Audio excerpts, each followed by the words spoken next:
করছে যে কোথায় যাবে বাংলাদেশ, তুমি কোথায় যাবে, চারদিক দিয়ে তোমাকে ঘিরে রেখেছে।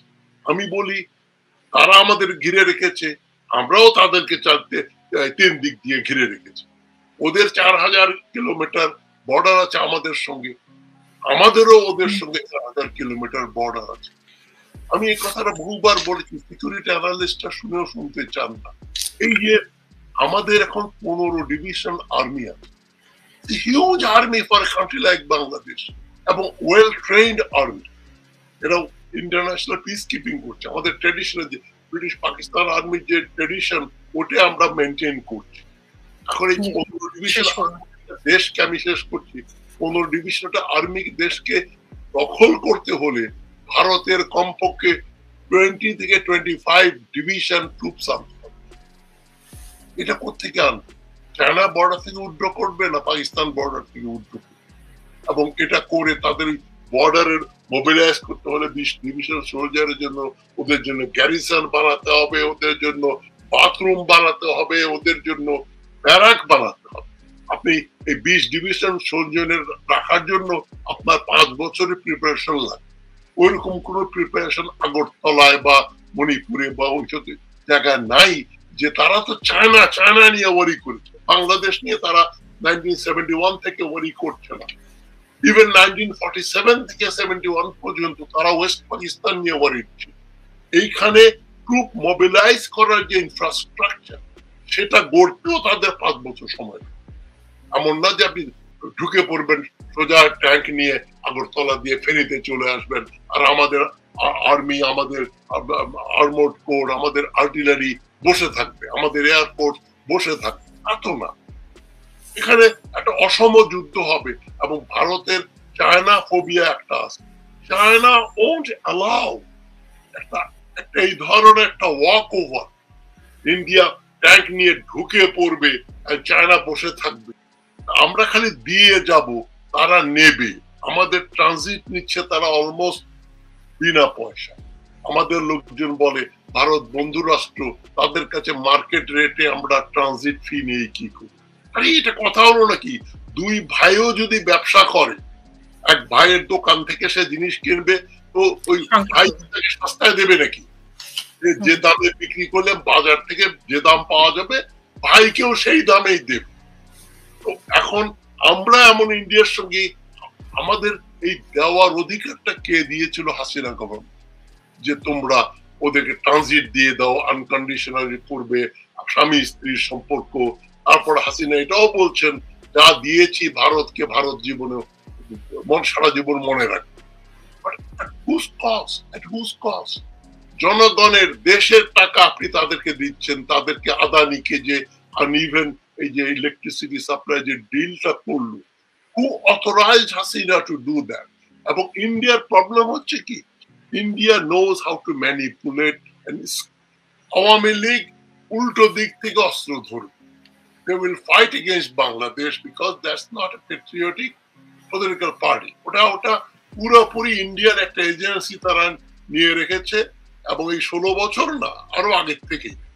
সুতরাং আওয়ামী লীগ বাদ দিলে আমরা মনে করতে পারি ওই জাতীয় পার্টি বা 2-4টা আওয়ামী লীগ ঘেঁষা দল ছাড়া সবাই মোটামুটি ভারত বিরোধী। এবং এখানে শুধু মুসলমান না, হিন্দু, বৌদ্ধ, খ্রিস্টান, যেমন জগন্নাথ হলে আমরা দেখলাম ছেলেরা বেরিয়েছে, যেখানে কোনো হত্যাকাণ্ড হচ্ছে না, কোনো হিন্দুদের নিগৃহীত করা হচ্ছে না। কিন্তু আপনি দেখেন ভারতের মমতা ব্যানার্জি, যাকে আমি মনে করতাম সেকুলার লিবারাল একজন ভদ্র মহিলা, ভালো মানুষ, তিনি কি বললেন? পরশুদিন বললেন যে এখন বাংলাদেশে জাতিসংঘ থেকে পিস কিপিং ফোর্স পাঠিয়ে বাংলাদেশে হিন্দুদের রক্ষা করতে হবে।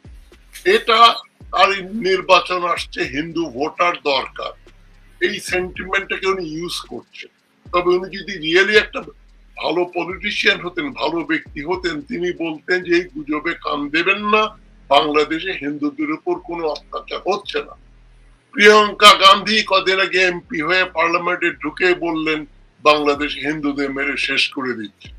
এখন এই জিনিসটা এত ফলাও হয়েছে, ব্রিটিশ পার্লামেন্টেও এর উপর আলোচনা হচ্ছে। এর রিটালিয়েটরি মুভ ছাড়া মহসিন রশিদ সাহেব আমি সবসময় পছন্দ করি, খুব ভালো কথা বলেন, তবে I beg two differ with him today. আমি মনে করি যেটা মাহমুদুর রহমান বলেছেন কয়েকদিন আগে, যে এই সাউথ এশিয়ার কোন দেশেরই বেঁচে থাকার জন্য ভারতের দরকার পড়ে না। আমাদের পড়বে কেন?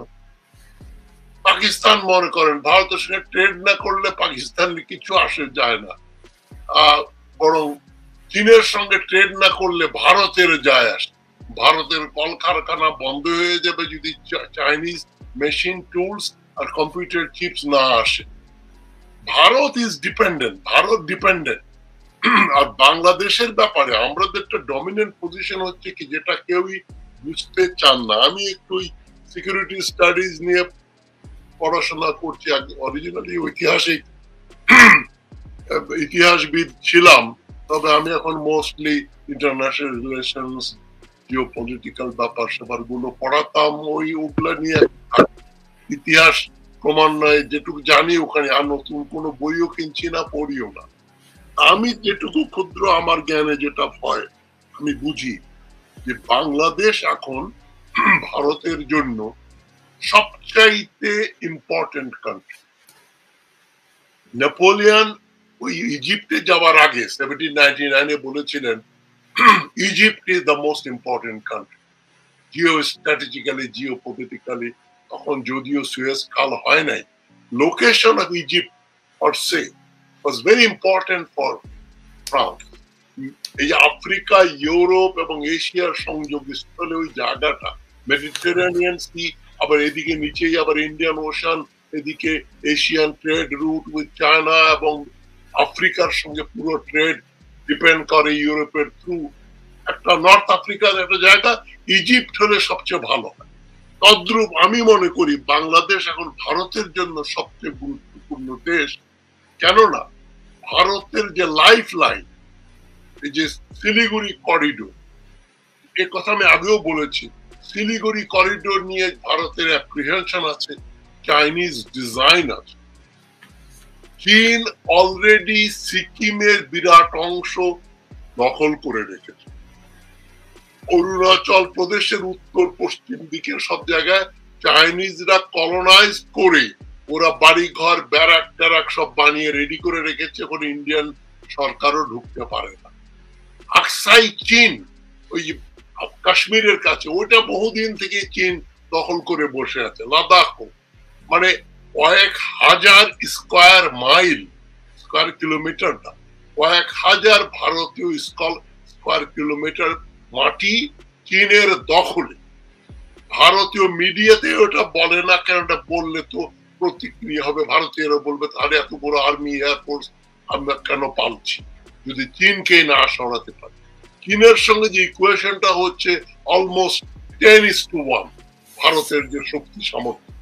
যতই ভারত একটা পেপার টাইগার, ভারতীয় অ্যানালিস্ট আমি যাদের সঙ্গে আলাপ করেছি তারাই বলে, you people think we are a superpower, but we think we are a third world country. এখনো তো ভারত থার্ড ওয়ার্ল্ড কান্ট্রি, বাংলাদেশের চাইতে তাদের পার ক্যাপিটা ইনকাম কম। বাংলাদেশের পার ক্যাপিটা ইনকাম তো একটা পলট্রি, এটা এত কম, এর চেয়েও ভারতের পার ক্যাপিটা ইনকাম কম।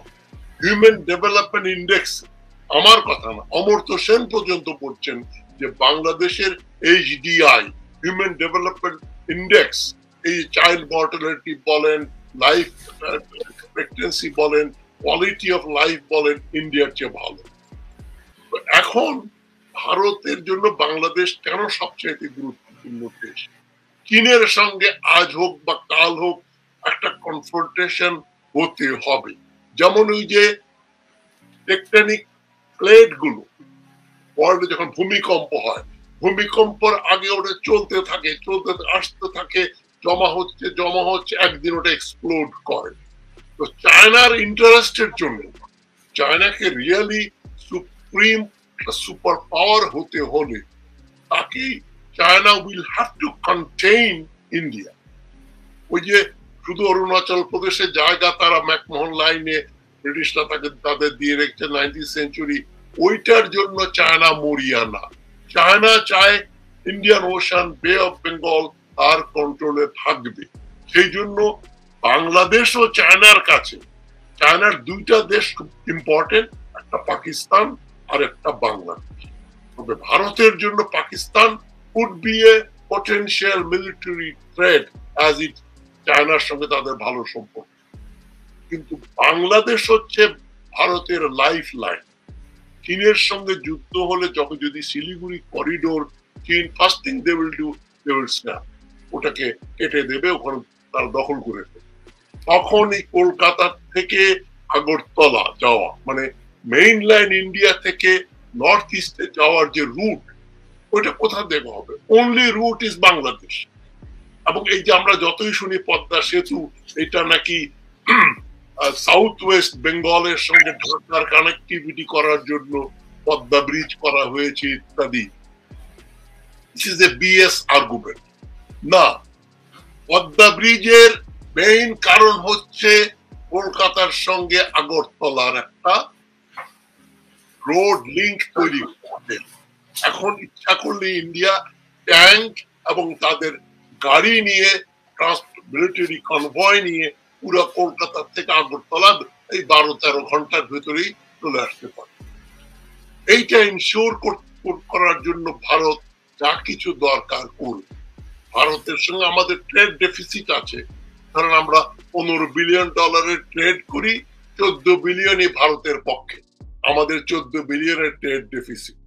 এটা একটা ব্যাপার, ভারতীয় কাজ করে রেমিটেন্স নিয়ে যায়, এটাও ভারতের একটা income in addition to that trade deficit.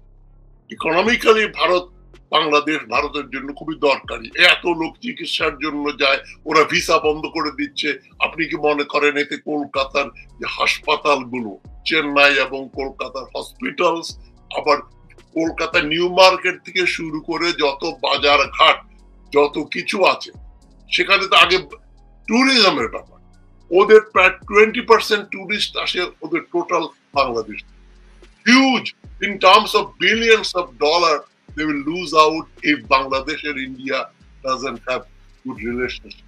এই এখন যে টেন্স রিলেশনশিপটা হচ্ছে, সিচুয়েশন, এটা আমাদের চেয়ে তাদেরকে বেশি হার্ট করছে। আপনি কলকাতার ডাক্তার হাসপাতালগুলো বেকার বসে আছে, নিউ মার্কেটে যান ঠনঠনা লোকজন নেই। এই যে শপিং স্প্রি বাংলাদেশে, তারপরে তো একের পর এক আক্রমণ করছে, ওই যে হোটেল থেকে বের করে দিল, ওইখানে আসছে। ওইটা হচ্ছে একটা এক ধরনের দিমাগ, মানে ভাবছে যে offence is the best defence, এটা করলে বাংলাদেশ উইল কাউ ডাউন। এটা ওদের ফরেন পলিসির একটা সবচেয়ে বড় ল্যাপস। এই যে ইন্ডিয়ান ফরেন পলিসি নিয়ে এখন অনেকেই বলছেন যে দে হ্যাভ টোটালি ফেইল, ওদের কোনো ফরেন পলিসি নাই, যে জন্য একমাত্র দেশ হচ্ছে ভারত। আগে ছিল ইসরায়েল এবং সাউথ আফ্রিকা, যাদের নেইবারদের সঙ্গে তাদের সবগুলো নেইবারের সঙ্গে খারাপ সম্পর্ক ছিল। এখন আপনি দেখেন ইসরায়েলের সঙ্গে তো ইজিপ্টের ডিপ্লোম্যাটিক টাই আছে, এবং সৌদি আরব, ইউএই, তাদের সঙ্গেও, জর্ডানের সঙ্গেও আর মোটামুটি একটা রিলেশনশিপ আছে। কিন্তু ভারতের এমন একটা অবস্থা, China, Pakistan, Nepal, Bangladesh, Bhutan, Sri Lanka, even tiny মলদ্বীপস, তাদেরও ওখানে পলিটিক্স হয় বয়কট ইন্ডিয়া। এখন ওটা এফেক্টিভ হয় না, তারা ছোট দেশ, 5-7 লক্ষ লোক, কিন্তু আপনি দেখেন মলদ্বীপের মতো দেশও বলছে আমরা ভারত বয়কট করব, করে ইলেকশনে জিতছেন মৈত্রী। এখন ভারতের যে অবস্থা, তাদের ফরেন পলিসি টোটালি ফেল করেছে এই ইন্ট্রুসিভ নেচারের জন্য। সব জায়গায় সার্কটা তারা ভেঙে দিল, এখন ওদের সঙ্গে ট্রেড কমার্স করব, তার আগে সার্ক ভেঙে দিচ্ছি, যে সার্ক হলে পরে Pakistan also plays an important role, Bangladesh plays an important role. ওটা না থাকলে ভারত মনে করছে I will be the dominant force in South Asia. আর ওদের ওই যে ব্রেইনের ভেতরে একটা জিনিস টিউমার যদি হয়, তখন তারা মনে করে যে আমরা হচ্ছি একটা mega super power, Bhutan, Nepal, Bangladesh এদেরকে আমরা কেয়ার করি না, একমাত্র ওরা কেয়ার করে চায়না এন্ড পাকিস্তান। যে জন্য পাকিস্তানের সঙ্গে, যেটা মহসিন রশিদ সাহেব বললেন, ভিসা দেওয়ার ব্যাপারে they are much more liberal, Wagah বর্ডারে লোকজন আসা যাওয়া করছে, এখনো there is some sort of relationship, যদিও পাকিস্তানের সঙ্গে ডিসপিউটটা এখনো অ্যালাইভ। কাশ্মীর, সিন্স 1947। তা সত্ত্বেও তারা যুদ্ধও করেছে ওদের সঙ্গে। আমাদের সঙ্গে তো এখনো কোনো যুদ্ধ হয়। আমাদের চাইতে পাকিস্তানের সঙ্গে ভারতের সম্পর্ক আরো খারাপ হওয়া কথা ছিল, কিন্তু দে আর প্র্যাগমেটিক ওই জায়গায়।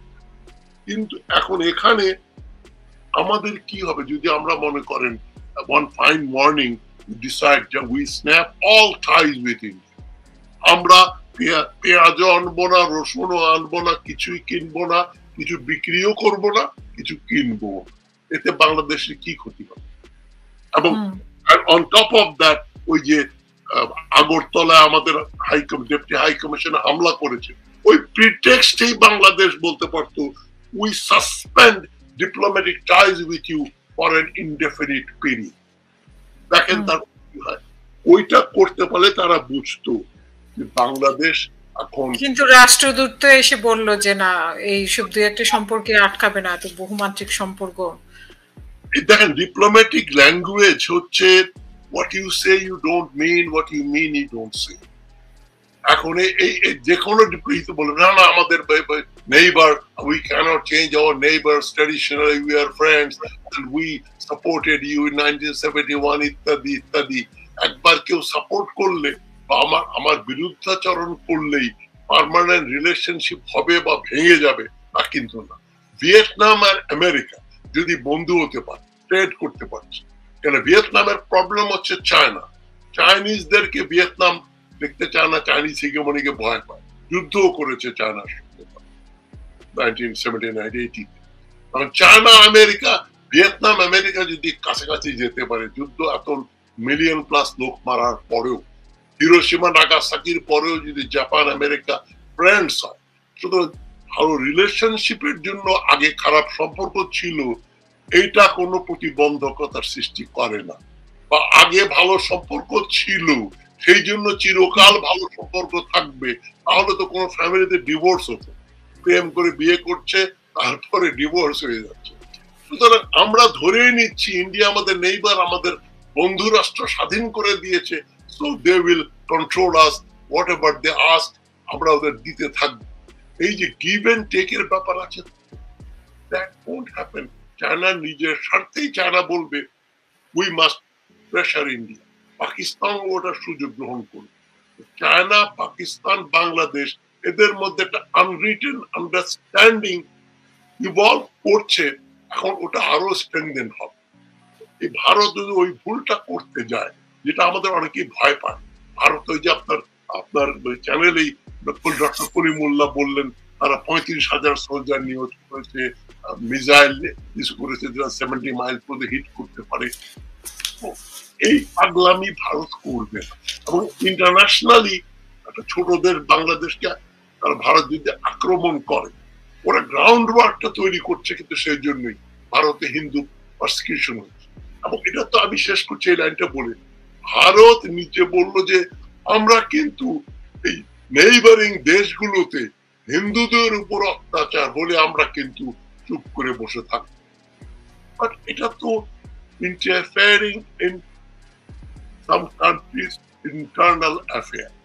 বাংলাদেশ তো বলছে না, পাকিস্তান তো বলছে না তোমরা মুসলমানদের মসজিদ ভেঙে ফেললে আমরা আক্রমণ করব, এবং ইন্ডিয়াতে যদি মুসলমানদের ক্ষতি হয় আমরা কিন্তু সহ্য করব না। এইটা বলাটা হচ্ছে you are interfering in another country's internal affair. বাংলাদেশে যদি হিন্দুদের মেরে শেষও করে দেয়, Bharat can go to United Nations বা কন্ডেম করতে পারে ওয়ার্ল্ড ইতে, তারা যে থ্রেটটা দিচ্ছে আমরা কিন্তু চুপ করে বসে থাকি। এটাই হচ্ছে ইন্টারফেরেন্স, আনডিউ ইন্টারফেরেন্স। আমার দেশে কি হচ্ছে না হচ্ছে আমাদের অভ্যন্তরীণ ব্যাপার। 71-এও তাই পাকিস্তান বলতো, তো অনেক দেশই বলেছে India has no right to do anything about. এখন এটাই বলে আমি শেষ করছি যে আমাদের ভারতকে ভয় পাবার কিছু নেই, তোষামত করার তো প্রশ্নে ওঠে না। ভারতের সঙ্গে ব্যবসা বাণিজ্য না যখন করেছি আমি 65 থেকে 71 পর্যন্ত, 1965 থেকে 1971 পাকিস্তান যখন ছিল, এটা যখন ইস্ট পাকিস্তান ছিল, ভারতের সঙ্গে আমাদের রিলেশনশিপ ছিল মিনিমাম, ট্রেড কমার্স এমন কিছু হতো। আমাদের রুগীরা তখন কোথায় চিকিৎসার জন্য, ঢাকায় এতগুলো হসপিটাল বাংলাদেশে, কারণটা কি? আমরা আনএথিক্যাল। এই আমাকে, আমি যারা ইন্ডিয়াতে চিকিৎসা করতে যান জিজ্ঞেস করলো আত্মীয় স্বজন বন্ধু বান্ধব, ভাই কলকাতাতে যাও কেন? বলে ভাই যে ট্রেন ভাড়া দিয়ে গেলেও তো সস্তা পড়ে, ওইখানে গেলেই আপনাকে বলবে না যে এতগুলো টেস্ট করো, ব্লাড, ইউরিন, এটা সেটা, ইসিজি, যা লাগবে না সবগুলো করবে, এবং ইনএফিশিয়েন্ট অ্যাসিস্ট্যান্টরা কাজ করছে, ডাক্তাররা ওভারওয়েলম। একজন ডাক্তার 200 পেশেন্ট দেখছে, সে কোনো পেশেন্টের ওই ডায়াগনস্টিক এক্সরে রিপোর্ট দেখে টেকনিশিয়ান, ফলে রং ডায়াগনোসিস হয়। আমার এক ফ্রেন্ডের বাবা মারা গেলেন ক্যান্সারে, সিঙ্গাপুরে আমি যখন ছিলাম, মারা গেলেন, তাকে ঢাকার বিরাট হসপিটাল, ওনার খুব বড় লোক, পয়সাওয়ালা লোক, তাকে ডায়াগনোস করেছে টিবি, হয়েছে ক্যান্সার, লাং ক্যান্সার, টিবি। তো আমাদের এই বটলনেক গুলো দূর করতে পারলেই আমাদের কোন রোগীর ভারতে গিয়ে চিকিৎসা করার কোনো দরকার পড়বে না। So we can live without it. এটাই আমার শেষ কথা।